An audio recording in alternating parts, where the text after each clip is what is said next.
The crash echoed through the glass-walled conference room like an explosion. For a split second, no one breathed. My prototype, 6 months of late nights, 12 redesigns, and 2 maxed-out credit cards worth of materials lay in jagged pieces across the polished floor. Garbage. Mr. Huxley, our CEO, spat, his face red with rage. This is what you've been wasting company resources on? You're a waste of salary, Michelle. The room went still. The client, Mr. Raymond Carter, founder of one of the largest rehabilitation tech companies in the country, watched silently. His expression was unreadable, his hands folded neatly on the table. Around him, our senior engineers and project leads avoided my eyes, their faces pale. I couldn't move. My mind refused to process the scene.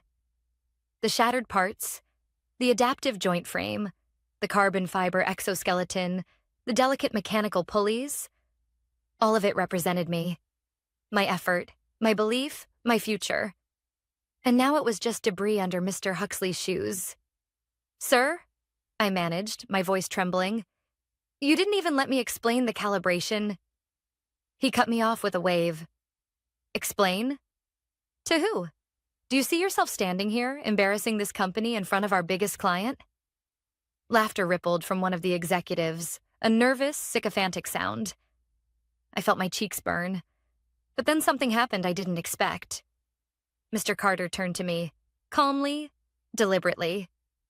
His eyes, sharp and observant, studied the scattered pieces, then lifted to meet mine. May I have your contact details, please? He asked. The room froze again. Even Huxley blinked. My contact? I stammered. Yes, Carter said, extending a hand. For follow-up. I hesitated only a second before pulling one of my personal cards from my notebook. My hands were shaking. I handed it to him directly, watching as he slipped it into his jacket pocket with quiet precision. Huxley forced a smile. Mr. Carter, don't worry. We'll have a real team start from scratch. Michelle's little experiments don't represent our company's standards. Carter's eyes never left mine. I see, he said evenly. Then I'll be in touch. That was it. He stood, shook hands mechanically with the others, and walked out. The door closed behind him with a soft click that sounded to me like the end of everything. Huxley turned on me instantly. Clean this up, he barked. And Michelle? Take the rest of the day off. HR will schedule your reassignment. I knew what that meant. A demotion, or worse, being quietly pushed out. I knelt down, my throat tightening as I picked up the broken fragments of my work. Each piece cut into my palms, tiny reminders of every hour I'd believed I was building something meaningful. Leave it, Huxley snapped. Maintenance will handle it. These are custom parts, I whispered. He smirked. For a custom failure. Then he walked away. When the room emptied, I stayed on my knees, staring at the mess. For a long time, all I could hear was the faint hum of the AC and the echo of my heartbeat. This wasn't supposed to happen. My design, a fully mechanical mobility assist frame, didn't rely on power or software. It could have worked anywhere. In hospitals, in war zones, in remote clinics without electricity. It could have changed lives. And now it was gone. I sat on the floor until the janitor entered with a broom. You okay, miss? He asked softly. I nodded, even though I wasn't. I gathered the few undamaged pieces into a small box and walked out without looking back. Outside, the city felt louder than usual. Cars blared, people hurried past, and I stood there, invisible among them, clutching the box like it was the only thing keeping me upright. My phone buzzed. I almost ignored it. Then I saw the name on the screen. Raymond Carter. I froze. Hello? I answered, trying to steady my voice. Ms. Alvarez, he said, his tone measured. I'd like to speak further about your design. Privately, my pulse quickened. I don't understand. Mr. Huxley? Mr. Huxley, he interrupted, made it clear what he values. I'm interested in what you built. I gripped the box tighter. I can't share company property. I'm not asking for schematics, Carter said. Just conversation. I believe your concept has potential. Meet me tomorrow, 10 a.m. at my office. No materials, no designs, just ideas. Before I could reply, the line went dead. I stood there in the middle of the street, rain beginning to fall, the box of broken parts pressed against my chest. It wasn't over. It couldn't be over. That night, I laid the salvaged pieces on my kitchen table, each one glinting under the dim light. My hands still shook, but not from fear anymore. From something sharper. Resolve they had taken my dignity, my recognition, and almost my belief in myself. But not my mind. Not my invention. And if Mr. Huxley thought he could destroy me in front of the world, he was about to learn what I was capable of building in the shadows. The next morning, I woke to the gray light of dawn and the sound of rain tapping softly against my window. I hadn't slept much. Every time I closed my eyes, I saw Mr. Huxley's hand smashing my prototype, the pieces flying in slow motion. Then I'd see Mr. Carter's face, calm, thoughtful, unshaken. I almost convinced myself I'd imagined the call, that someone like Raymond Carter wouldn't really be interested in me, an engineer whose career had just imploded in a single meeting. But at 9:58 a.m., I stood outside his company's headquarters, a sleek glass building on the riverfront, clutching my umbrella and trying not to look like someone whose entire life had just fallen apart. The receptionist smiled politely. "Mr. Carter is expecting you, Ms. Alvarez." 11th floor, when the elevator doors opened, he was already waiting. No assistants, no formalities, just him. "Michelle," he said, offering a hand. "Thank you for coming." His office overlooked the city. It was minimalist, with sketches of prosthetic designs framed along one wall. "I'm not going to waste your time," he began, motioning for me to sit. "Yesterday, I saw something that shouldn't have been dismissed. That prototype. You were onto something. A mechanical solution that doesn't rely on power or electronics. You were thinking globally, not just commercially," I hesitated. "Mr. Carter, the design technically belongs to the company. Anything I built while employed is theirs. Yes," he finished. "I know how these contracts work. I'm not asking for blueprints or proprietary files. I just want to hear what you see when you think about mobility." That question stopped me. Nobody had ever asked it like that before. Not my colleagues, not my bosses. I found myself talking about accessibility in rural areas, about how electronic prosthetics fail when batteries die, about how a simple, durable design could restore independence to people who had been left behind by modern tech. Carter listened without interrupting. When I finished, he leaned forward. "I want you to have a space to keep developing this idea, independently. My foundation supports engineers who create practical solutions for real-world challenges. We'll provide tools, workshop access, even advisors if you need them. No contracts yet, just a chance to build freely." My instinct was to say no. It sounded too good to be real. "If my company finds out, they won't," he said calmly. "You won't use their data or resources. Just your mind." I exhaled slowly. For the first time in months, hope didn't feel impossible. "I'll do it," I said quietly. That evening, I took the metro across town to a small industrial space Carter had arranged, a shared workshop used by independent engineers and fabricators. It wasn't fancy, but the air smelled like metal, resin, and possibility. Over the next 2 weeks, I lived 2 lives. By day, I sat at my corporate desk, assigned to meaningless process reports that no one would ever read. Huxley barely looked at me, but I could sense he was watching, waiting for me to quit. By night, I built. Carter's team had introduced me to a machinist named Leon, a quiet older man who'd spent 30 years repairing medical equipment in developing countries. He watched me struggle one night with a stubborn joint mechanism and said, "You're over-engineering it. It needs to survive dust, rain, kids kicking it. Think simpler." That sentence reshaped everything. I stripped the design back to its core, A frame that could be repaired with a wrench and a screwdriver, adjustable without electronics, adaptable to different bodies. Each night I left the workshop exhausted but alive. For the first time since joining Huxley Dynamics, I felt like an engineer again. Then, one Thursday afternoon, I nearly lost everything. I was at my desk when an email popped up from HR, mandatory review meeting.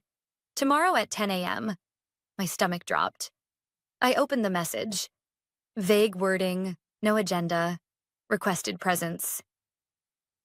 But I recognized the timing. Tomorrow was the quarterly review with the board. Huxley had probably decided to make an example of me before the executives. That night, I went to the workshop anyway. Leon looked up as I entered, rain dripping from my coat. Long day? I nodded, tightening my ponytail. Might be my last day at that company. He smiled faintly. Maybe that's not a bad thing. I worked for hours, tuning the adaptive suspension system, adding a dust-sealed joint that clicked perfectly into place. When I stepped back at 2 a.m., covered in grease and fatigue, the prototype stood finished. Functional. Beautiful. It wasn't company property. Every part had been machined from scratch, every measurement recalculated from memory. It was mine. I snapped a few photos, uploaded the specifications to a secure drive, and sat on the floor beside it, listening to the hum of the workshop. Tomorrow, they might fire me. But tonight, I'd rebuilt what they tried to destroy. Before leaving, I sent one short message to Carter. It's ready. He replied instantly. Perfect timing. Bring it tomorrow to the Industry Advancement Forum at 2 p.m. Huxley will be there. My breath caught. Tomorrow, I might lose my job. Or I might finally be seen. Either way, something was about to break again. But this time, it wouldn't be me. The morning of the forum began with silence. No rain, no city noise. Just the low hum of nerves under my skin. I hadn't slept at all. The prototype stood in my living room, gleaming faintly in the early light. Every joint and hinge caught the sun like a promise. At 8:30, I put on my only tailored suit and tied my hair into a low bun. Then I slipped the mechanical frame, my rebuilt design, carefully into its protective case. My hands trembled as I latched it shut. Before heading to the forum, I still had one obligation left. The HR meeting at Huxley Dynamics. The office was too quiet when I arrived. People avoided my eyes, as if they already knew what was coming. The receptionist gave a rehearsed smile. They're waiting for you in conference room B. Inside, Mr. Huxley sat at the head of the table with 2 HR representatives. The mood was formal, almost sterile. Michelle. Huxley began smoothly, as if yesterday's humiliation had never happened. We've reviewed your recent performance and decided that your current role doesn't align with company priorities. We're offering you a reassignment with reduced scope, or a separation package.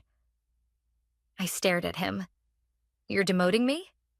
He gave a sympathetic half smile. I'm offering you stability. After what happened, some might say I'm being generous. Something inside me went cold. You mean after you destroyed my work in front of a client? Huxley's expression hardened. You're out of line. That project was unsanctioned, over budget, and fundamentally flawed. I took a slow breath. Then why did the client ask for my contact details? That got him. For just a second, his jaw tightened. Carter doesn't understand the market. His foundation makes donations, not progress. Don't get any ideas, Michelle. You signed a non-compete and confidentiality agreement. You try anything, and I'll make sure your career ends here. I held his gaze. You already tried. He didn't like that. His eyes narrowed. You have until Monday to decide. Reassignment or resignation, I stood. Thank you for the clarity, sir. Then I left. By the time I reached the industry forum at 1:45 p.m., the tension in my chest had built into a solid weight. The event was held in a sprawling convention center near the harbor. Banners lined the entrance. Innovation for global accessibility. Inside, the air buzzed with energy. Booths displaying high-end robotics, exoskeleton prototypes, gleaming prosthetic limbs powered by AI. Everything shimmered with screens and electricity. My mechanical design, by contrast, looked almost humble. Mr. Carter met me near the entrance, wearing the same calm expression as always. "You made it," he said. "I almost didn't. Good thing you did." He smiled faintly. "You're our surprise guest." "What do you mean, our?" "You'll see." He led me through the maze of displays to the main auditorium. At the center stood a small demonstration platform. Engineers, investors, and healthcare leaders filled the seats. On the stage, a host was introducing the afternoon session. When I saw who sat in the front row, my pulse spiked. Mr. Huxley, perfectly composed, chatting with two board members. Carter leaned toward me. "He doesn't know you're presenting. Stay calm." Before I could react, the host's voice boomed.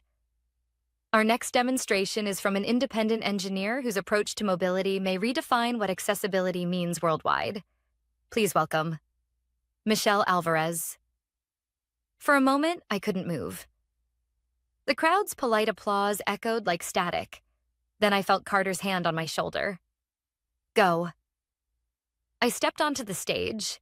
My legs felt wooden, but my voice, surprisingly, didn't shake. "Good afternoon," I began. "This design is called the AURA frame. It's a fully mechanical mobility system that functions without power, software, or charging. It adapts to terrain and user weight using simple physics. No batteries, no circuits, just engineering." Gasps and murmurs spread as I unveiled the prototype. The frame unfolded smoothly, the joints adjusting automatically as I demonstrated. I explained the mechanics, the load distribution, the self-locking joints, the sealed bearings designed for dust resistance. "This can be manufactured at 1/3 the cost of electronic models," I said, "and maintained anywhere in the world with a wrench and basic tools." I invited a volunteer from the audience, a man using a cane, to test it. He hesitated, then stood, curiosity overcoming caution. When he placed his hands on the frame and began to walk, the system adjusted instantly to his stride. The audience leaned forward. The man smiled. "It's effortless," he said softly. A ripple of applause spread through the hall. I caught sight of Huxley's face. Shock first, then fury. After the demonstration, questions poured in. Doctors asked about adaptability, investors about patents. I answered each one steadily, explaining that the design was independent, personally developed, and open to collaboration. When the applause finally died down, Carter joined me on stage. "Thank you, Michelle," he said into the mic. "Innovation doesn't always need electricity. It just needs courage." The audience stood, clapping. Cameras flashed. Huxley didn't move. As soon as the session ended, he pushed through the crowd, face pale, eyes burning. "What the hell was that?" he hissed. "Proof," I said quietly, "that you broke the wrong prototype." He looked around. Reporters, cameras, his board members whispering. And for the first time, he looked afraid. 30 minutes later, as I packed up my equipment backstage, my phone rang. "Unknown number," I answered. "Michelle." Huxley's voice was low, desperate. "We need to talk. Please, don't sign anything with Carter. Come back to the office. I'm begging you." I paused, watching the crowd still buzzing outside. It was strange hearing him beg. And in that moment, I realized the power he'd used to control me had never really been his. It had always been mine. The night after the forum, my phone didn't stop buzzing. Messages from former coworkers, LinkedIn requests, emails from journalists, even old university professors who had seen the demonstration online. It was surreal. But between all the noise, one message stood out. From Mr. Huxley, 11:47 p.m. "We need to meet first thing tomorrow. There are serious legal implications for what you did." I read it twice, my stomach tightening. Legal implications. Of course, he wouldn't go down quietly. By morning, the story had spread across multiple tech news outlets. Independent engineer showcases groundbreaking non-electric mobility frame. My name in the headline, my face in the photos, my prototype front and center. They called it a quiet revolution in assistive technology. And behind those articles, I could feel the growing panic inside Huxley Dynamics. At 9 a.m., my former colleague Priya called. "Michelle, are you okay?" "Things are insane here." The board called an emergency meeting. Huxley's losing it. I tried to steady my voice. "Did they say why?" "They're furious. Carter's Foundation contacted them last night, apparently offering partnership talks, but only if you're involved. The board's demanding explanations, and Huxley's spinning stories faster than ever." I sighed. "Let me guess. He's saying the prototype was company property?" "Exactly. But the documentation doesn't match. There's no record of any internal design submission under your name or his. He told people you abandoned the concept months ago." "Of course he did." "Be careful, Michelle. He's dangerous when he feels cornered." By 10:30, my email pinged again.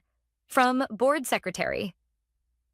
Subject: Attendance requested emergency executive session. 12 p.m. Your presence is requested regarding the Aura frame demonstration and intellectual property inquiry. I stared at the screen. They wanted me there. Carter called moments later. "They'll try to intimidate you," he said evenly. "Keep calm. You have the truth and documentation. That's all you need." I took a cab across town to the company headquarters I'd left only days earlier. As the elevator climbed, I felt the same knot in my stomach I used to feel before every review meeting. Except this time, the fear was different. Sharper. Controlled.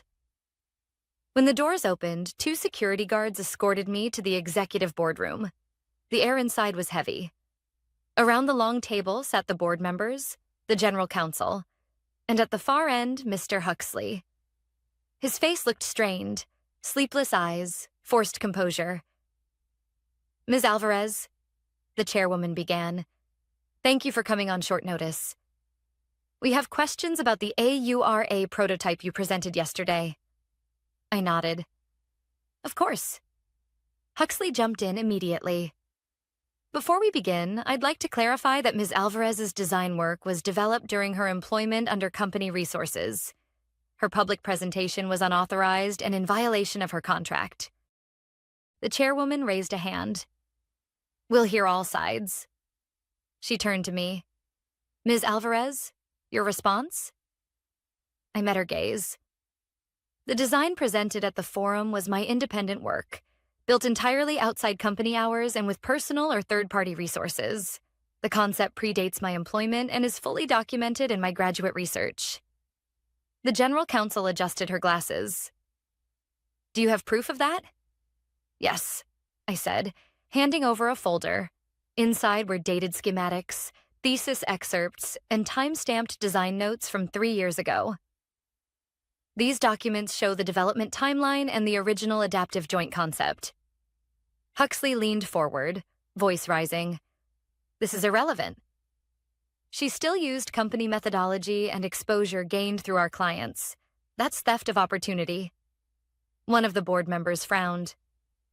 "Mr. Huxley, is it true that you presented similar mechanical mobility concepts at last month's healthcare summit as your own?" Huxley blinked. "That was an internal strategy update." The chairwoman turned to another member. "We've reviewed the transcript from that presentation. The phrasing, 'my team's abandoned mechanical prototypes,' appears to refer to Ms. Alvarez's work." The room went silent. Huxley's jaw flexed. "You're misinterpreting it." I was summarizing our direction, not claiming ownership. Carter, who had been silent until now, spoke from the side of the room. "With respect, Mr. Huxley, your direction almost buried technology that could change thousands of lives. If Michelle hadn't rebuilt it, you'd still be calling it impractical." The board chair nodded slowly. "It seems the situation goes beyond a contract issue. It speaks to leadership judgment color drained from Huxley's face." "You can't be serious. I've run this division for 8 years." "Then you should understand accountability." she said quietly. Effective immediately, your administrative access is suspended pending a full review. The words hit like a thunderclap. Huxley stood abruptly, knocking his chair back. This is ridiculous. You're taking her side? A junior engineer who went rogue? No one responded. The silence was answer enough. Security escorted him out. He didn't look back. After he left, the chairwoman turned to me. Miss Alvarez, we owe you an apology. The board recognizes the potential of your design. We'd like to discuss forming a new division dedicated to sustainable mechanical mobility, under your leadership, in partnership with Mr. Carter's foundation. For a moment, I couldn't speak. Everything, the humiliation, the sleepless nights, the shattered prototype, crashed back in a wave. I accept, I said finally, my voice steady. Carter smiled faintly. Good. Then let's build something that lasts. When the meeting ended, I stepped outside into the afternoon sunlight. The city looked the same, but nothing felt the same. For the first time, I wasn't an employee fighting for approval. I was the one setting the direction. And as I looked up at the skyline, I realized something simple but powerful. Sometimes justice doesn't come through revenge. It comes through visibility, when the truth stands on its own, undeniable and unbreakable. 3 months later, I walked through the new research facility for the first time. It wasn't glamorous, just a converted warehouse on the edge of the city, but it hummed with purpose. The walls were lined with sketches, 3D models, and half-assembled frames. The sound of drilling and laughter filled the air. We'd named it AURA Labs, after the frame that started it all. Carter's foundation had provided the initial funding, and the company board, after several long negotiations, had signed off on the partnership. What they hadn't expected was how quickly the project would take off. Within weeks, requests came in from clinics, rehabilitation centers, and NGOs from all over the world. People weren't asking for luxury devices. They were asking for solutions. I stopped by one of the workbenches where Leon, the machinist who had helped me rebuild in secret, was tightening a bolt on a new prototype. He looked up, wiping his hands. Hard to believe, huh? A few months ago, we were working under flickering lights in a rented workshop. And hiding from corporate spies, I added with a smile. He chuckled. Now look at you, Director Alvarez. The title still felt strange. I didn't feel like a director. Just someone who finally had the chance to build without being silenced. At noon, I joined Carter in the meeting room. A pile of reports covered the table. Manufacturing costs, field test feedback, partnership requests. The Kenya trials came in, he said, handing me a folder. 94% success rate in rough terrain.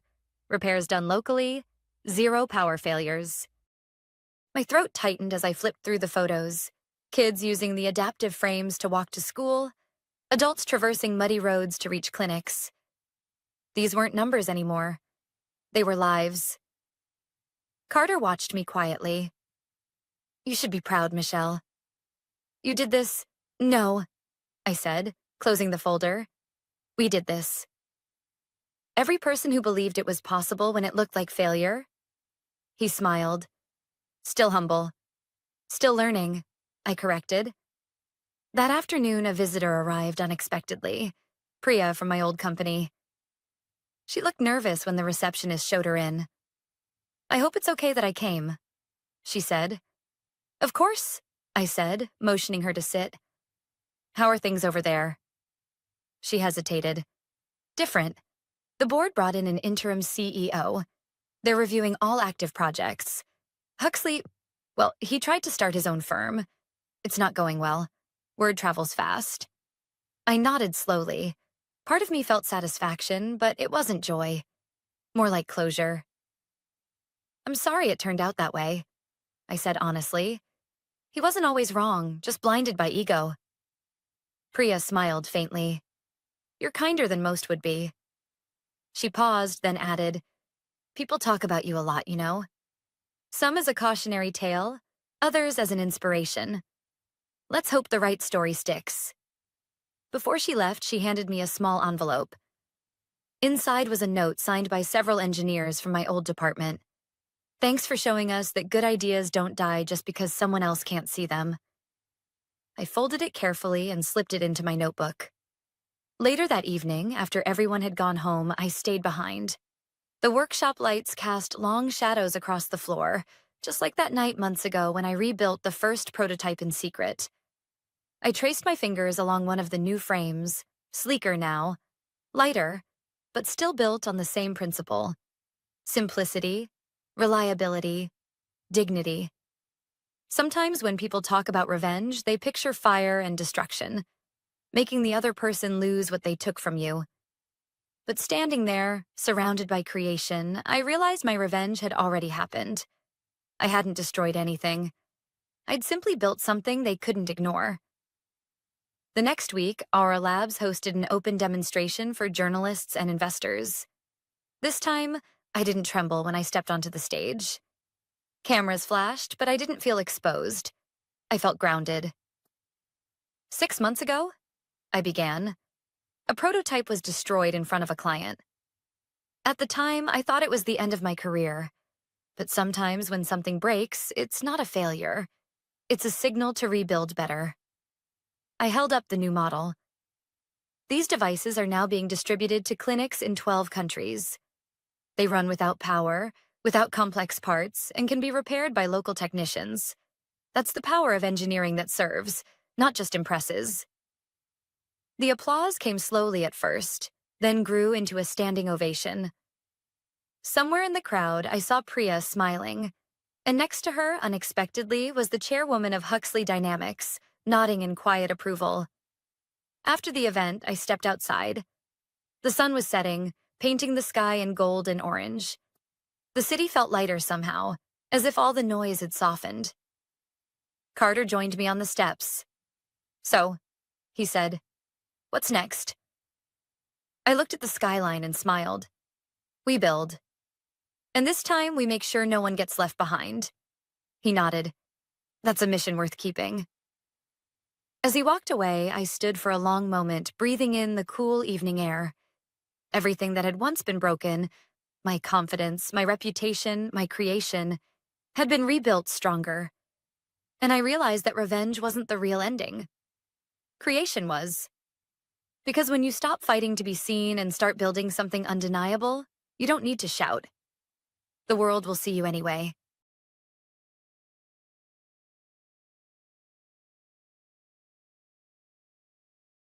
The lilies on my kitchen counter hadn't even wilted when I walked into the building that had once felt like a second home.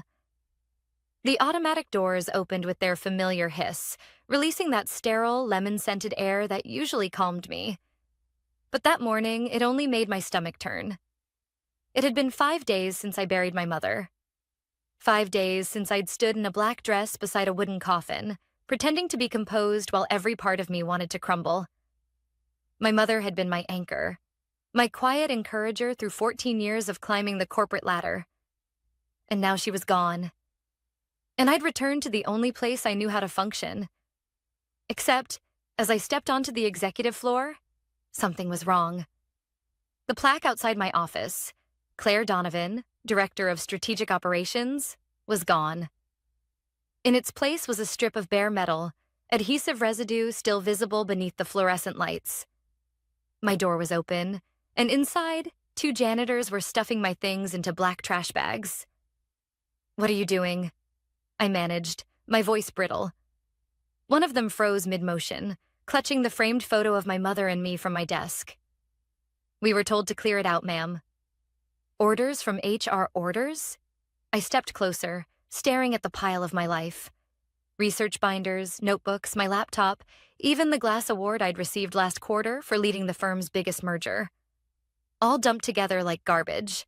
A familiar voice spoke behind me. "Claire, you're not supposed to be here yet."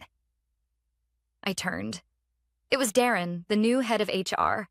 His tone clipped, rehearsed. The same man who'd sent flowers to my mother's funeral. Cheap ones with the company logo on the card. "I took personal leave," I said quietly. "It was approved." It was. But things have changed. He gestured toward my dismantled office. While you were away, the board decided to make some structural adjustments. Your position's been filled. Filled? I repeated, trying to process the word. By who? He hesitated. Ethan Caldwell. Effective immediately, I blinked. Ethan, my former assistant. 26 years old, charming, ambitious, and utterly unqualified to manage the department I built from the ground up. I had mentored him, defended him, even helped him get his MBA. Ethan? I said softly. You replaced me with my assistant? Darren's jaw tightened. It wasn't personal. The company needed a fresh approach. A fresh approach.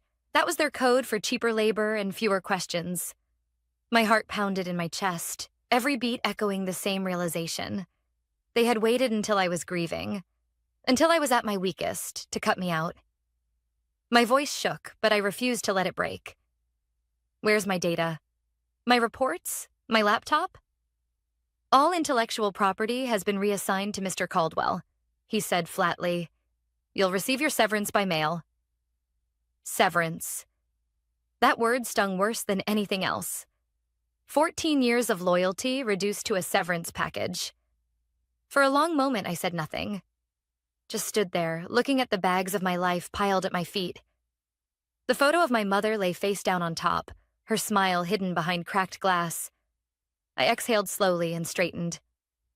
All right, I said finally. I understand. Darren's expression softened, relieved. I know this is difficult, Claire, but it's best if you... Don't worry, I interrupted, meeting his gaze. I won't cause a scene. And I didn't.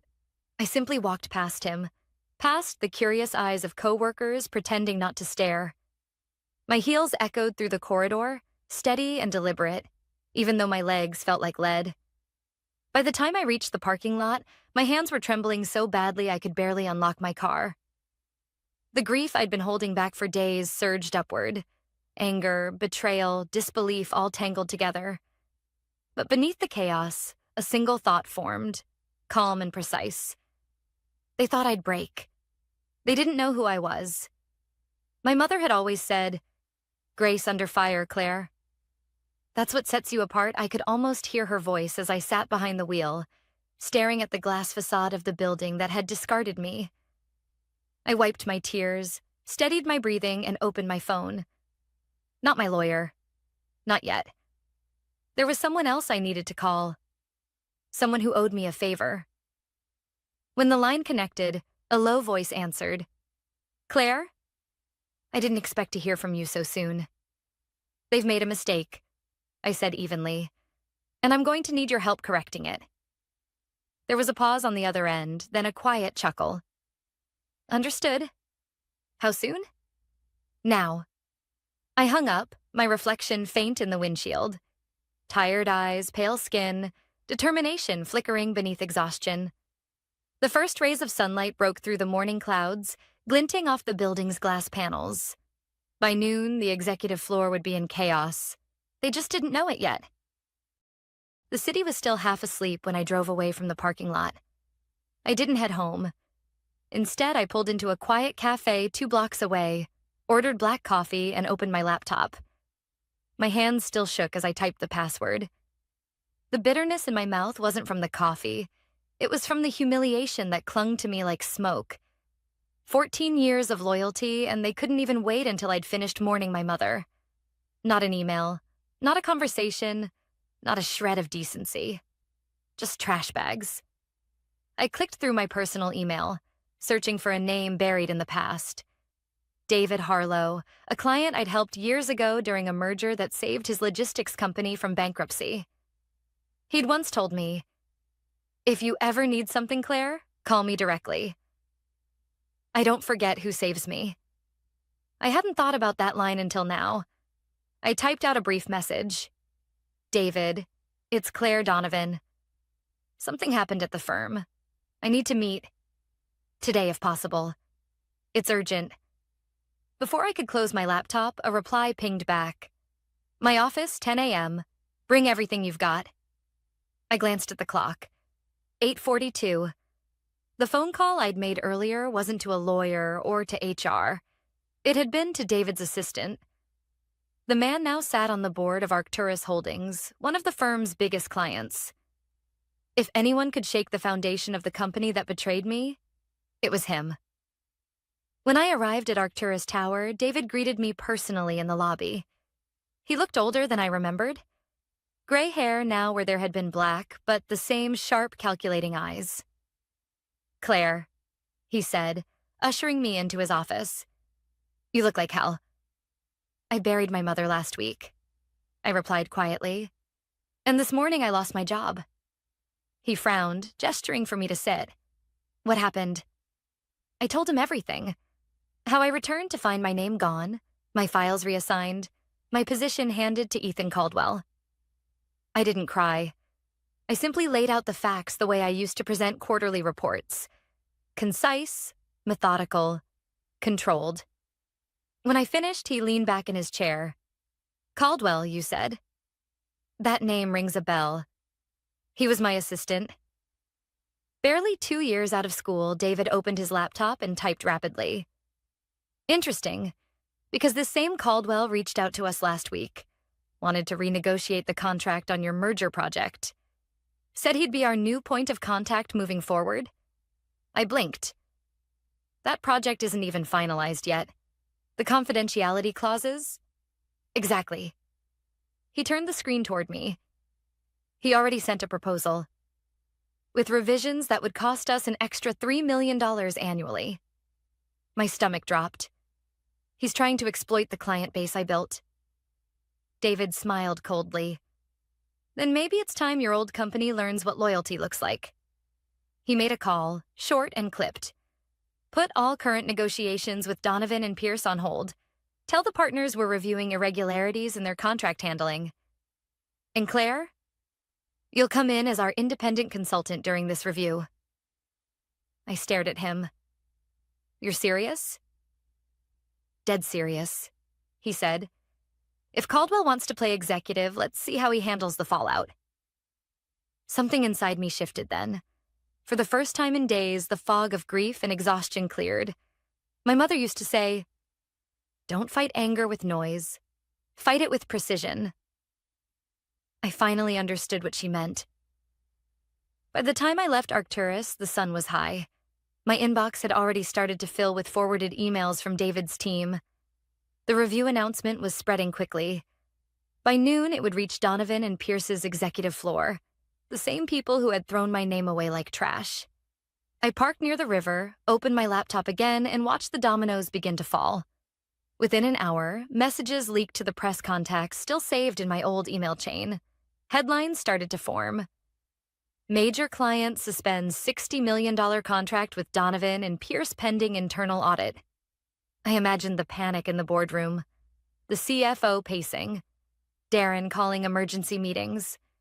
Ethan trying to explain why their biggest client had suddenly gone silent. My phone buzzed. It was an unknown number. "Claire?" The voice was hesitant. "Ethan." "What do you want?"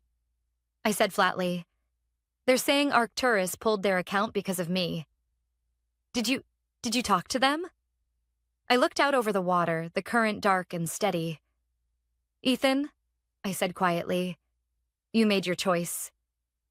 Please, Claire, I didn't know they were letting you go. HR said you weren't coming back, that you'd resigned." I almost laughed. "Resigned? Then you should have asked me yourself," I said, and ended the call. As the phone screen dimmed, I felt a strange calm settle over me. Not vengeance, exactly. Clarity. They'd taken my job while I was mourning. Now I'd taken their stability while they were celebrating. By noon, as I promised, chaos hit the entire executive floor. And it was only the beginning. By the next morning, my phone wouldn't stop buzzing. Texts, missed calls, unknown numbers. I sat at my kitchen table in the same black dress I'd worn to my mother's funeral, cold coffee untouched beside me. The city was waking up again, but for the people at Donovan and Pierce, the morning was chaos. The first news headline hit before 8 a.m.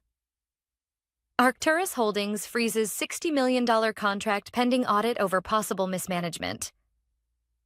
By 9 a.m., two more appeared, mentioning a senior-level shakeup and possible misconduct within strategic operations. I hadn't leaked anything. I didn't have to. The story had legs of its own. Still, I didn't feel triumphant. Not yet. I wasn't after revenge for the sake of revenge. I just wanted the truth out. My laptop pinged with a message from David Harlow. It's working.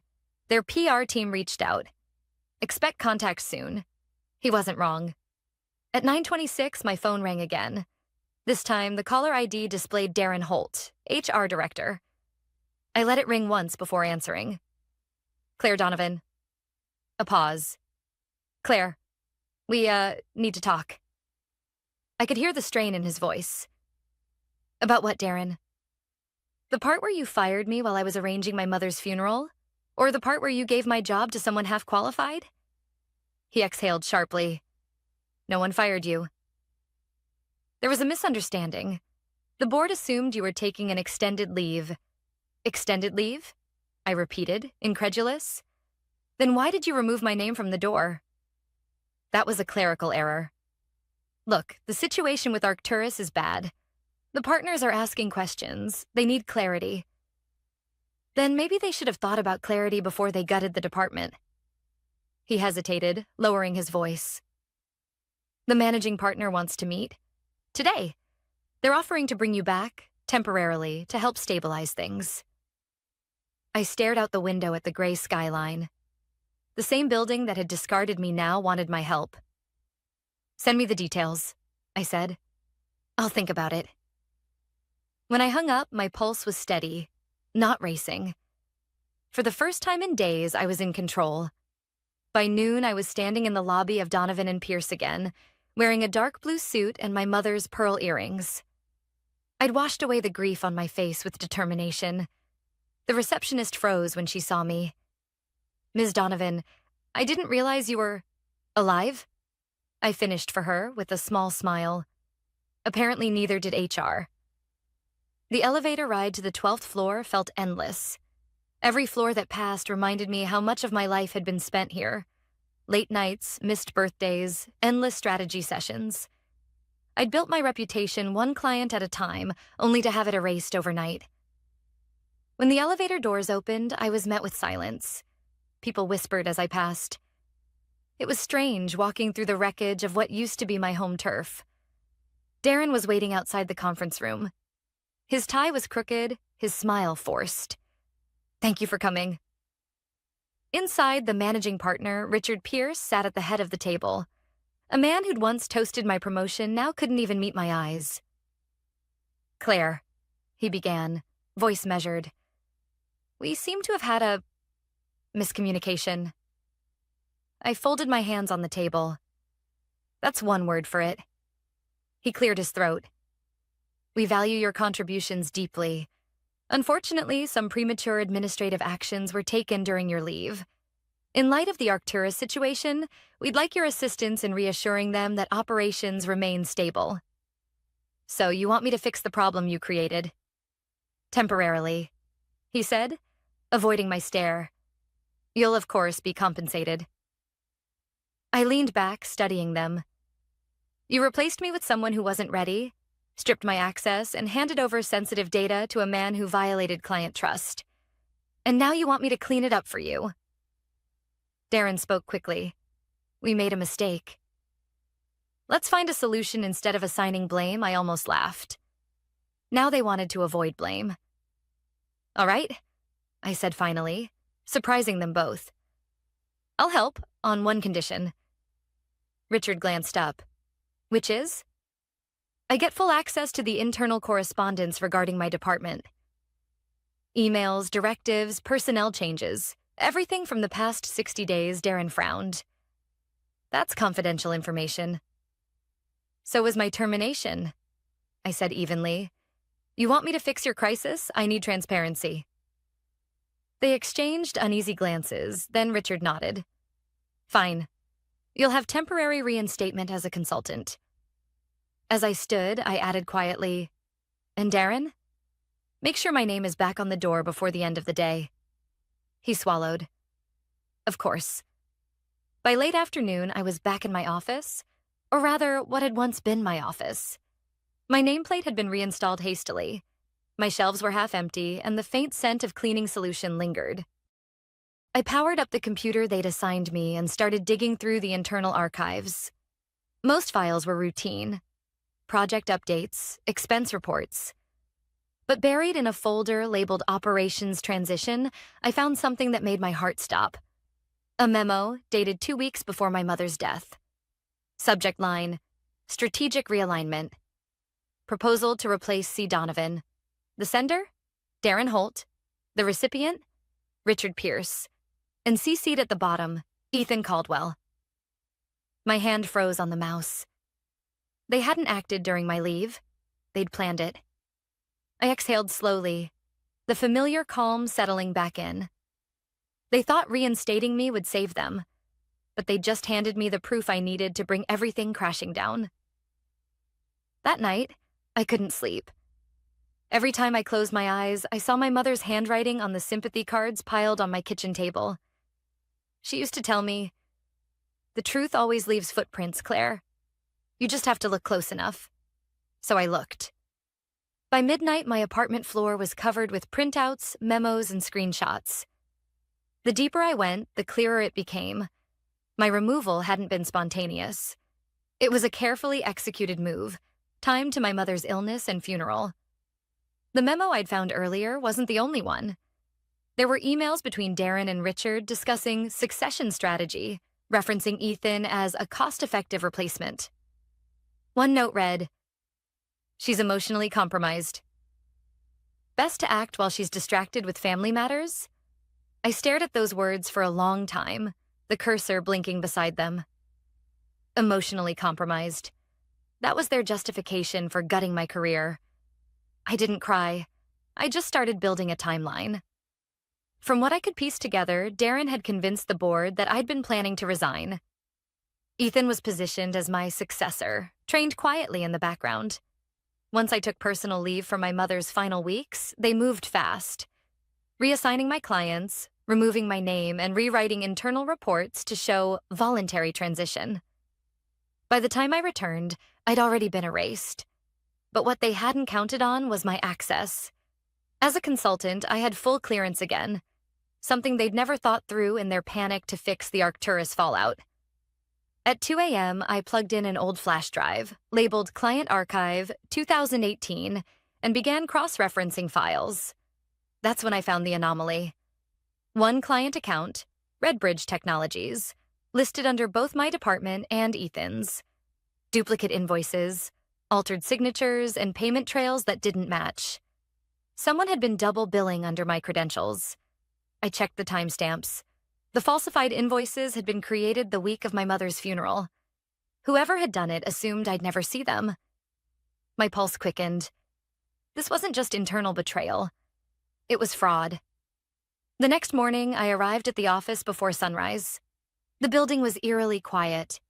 Security lights reflected off the polished floor, and the faint hum of servers filled the air. I made straight for my office, locked the door, and started printing evidence. Emails, invoices, digital trails. All of it. At 8:05, there was a knock. "Come in," I said without looking up. It was Ethan. He looked exhausted. Dark circles under his eyes, his usual arrogance replaced by panic.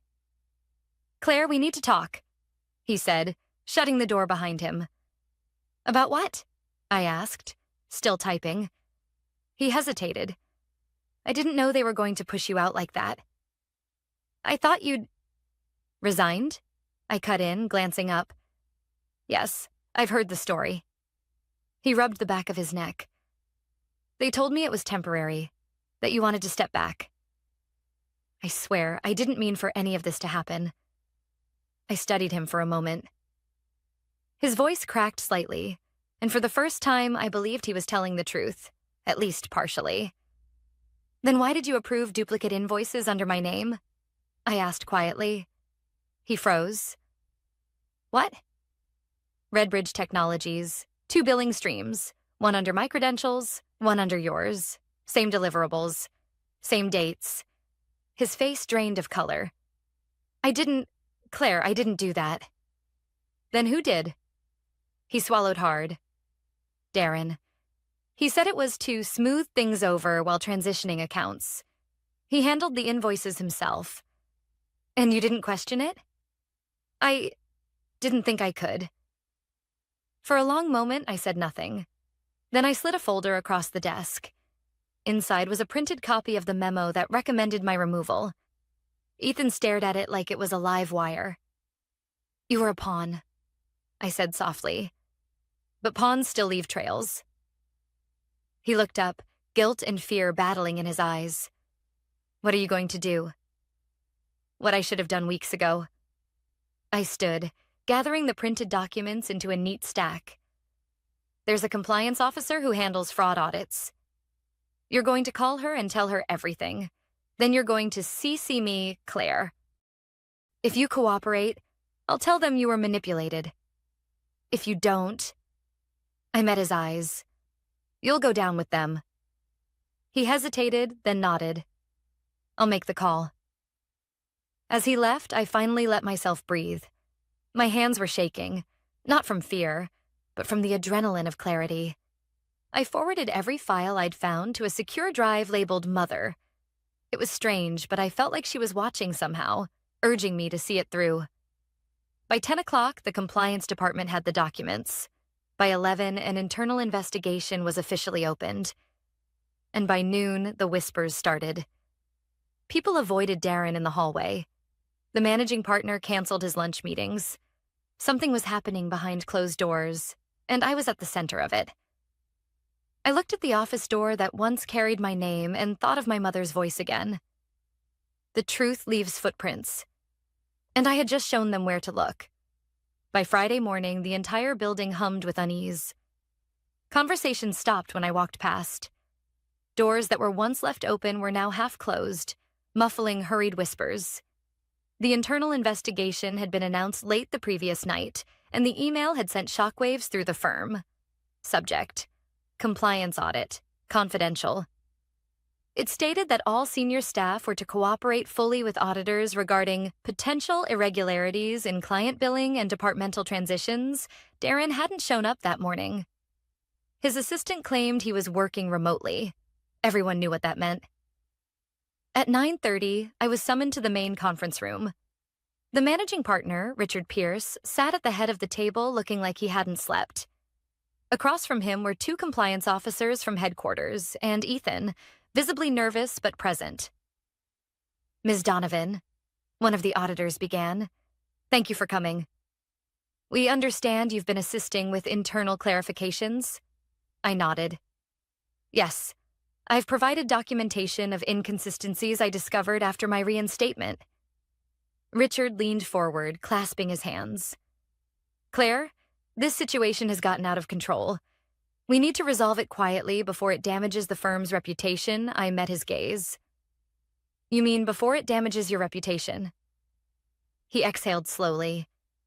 If certain documents were misunderstood or mishandled, we can deal with it internally. There's no need to escalate. I pulled a folder from my bag and placed it on the table.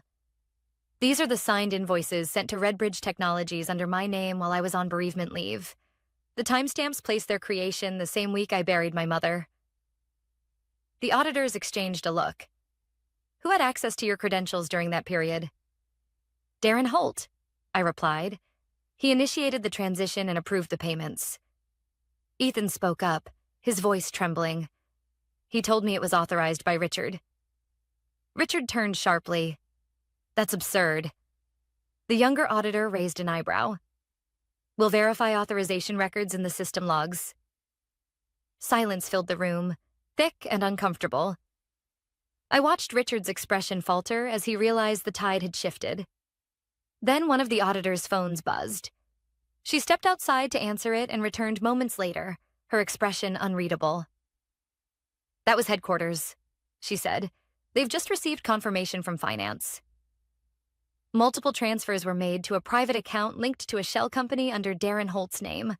Mr. Pierce, those transactions were signed off under your login credentials. The color drained from Richard's face. That's impossible. He must have forged. Your credentials required biometric verification. The auditor cut in quietly. The room went still. Ethan looked like he might be sick. I said nothing, just folded my hands on the table. Finally, I spoke. You let them remove me because you thought I was a liability. Grieving, distracted, easy to replace. And while you congratulated yourselves for being efficient, your HR director was bleeding money out of the firm right under your nose. Richard's voice cracked. Claire, you don't understand. I understand perfectly, I interrupted. You built a culture that rewarded convenience over integrity. You made my grief your opportunity. And now it's your downfall. The auditors stood.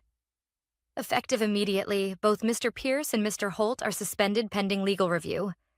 Ms. Donovan, your cooperation has been instrumental in uncovering this. They gathered their files and left the room, leaving behind a heavy silence. Richard slumped in his chair, defeated. Ethan stared at the table, pale and shaken. I rose quietly. I'll be leaving my badge at reception, I said. My work here is done.